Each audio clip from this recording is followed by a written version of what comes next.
দক্ষিণবঙ্গের সর্বত্র আপাতত বিক্ষিপ্তভাবে বজ্রবিদ্যুৎ সহ বৃষ্টির সম্ভাবনা রয়েছে। কিছু কিছু জায়গায় শিলাবৃষ্টিও হতে পারে।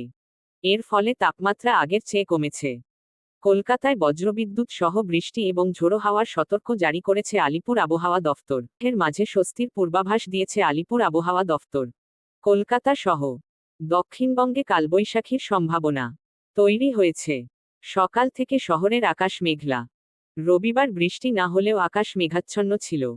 তাপমাত্রা আগের চেয়ে কিছুটা কমেছে। হাওয়া অফিস জানিয়েছে, কলকাতা সহ দক্ষিণবঙ্গের সর্বত্র আপাতত বিক্ষিপ্তভাবে বজ্রবিদ্যুৎ সহ বৃষ্টির সম্ভাবনা রয়েছে। সেই সঙ্গে ঘন্টায় 40 থেকে 50 কিলোমিটার বেগে ঝোড়ো হাওয়া বইতে পারে। কিছু জেলায় ঝড়বৃষ্টির দাপট বেশি থাকবে। সেখানে কমলা সতর্ক জারি করা হয়েছে। সেই তালিকায় আছে উত্তর 24 পরগনা, দক্ষিণ 24 পরগনা, পশ্চিম মেদিনীপুর, বাঁকুড়া, পূর্ব বর্ধমান, পশ্চিম বর্ধমান, বীরভূম, মুর্শিদাবাদ এবং নদিয়া। এর মধ্যে বাঁকুড়া এবং পশ্চিম মেদিনীপুরে সোমবার শিলাবৃষ্টি হতে পারে। কোনো বিশ্ববঙ্গে ভারী বর্ষণের সতর্ক জারি করা হয়েছে।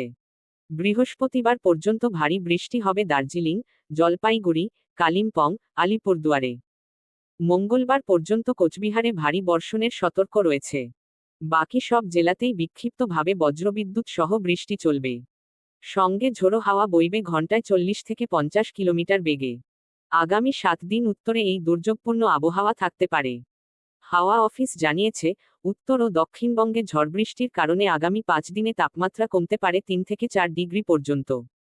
সমুদ্রে মাঝে মধ্যে ঝোড়ো হাওয়া বইছে। হাওয়ার বেগ ঘন্টায় 40 থেকে 50 কিলোমিটার। তবে দমকা হাওয়ার বেগ কখনো কখনো 60 কিলোমিটারেও পৌঁছে যাচ্ছে। ফলে পশ্চিমবঙ্গ এবং উত্তর ওড়িশা সংলগ্ন সমুদ্র আপাতত উত্তাল। আগামী বুধবার পর্যন্ত মৎস্যজীবীদের সমুদ্রে যেতে নিষেধ করা হয়েছে।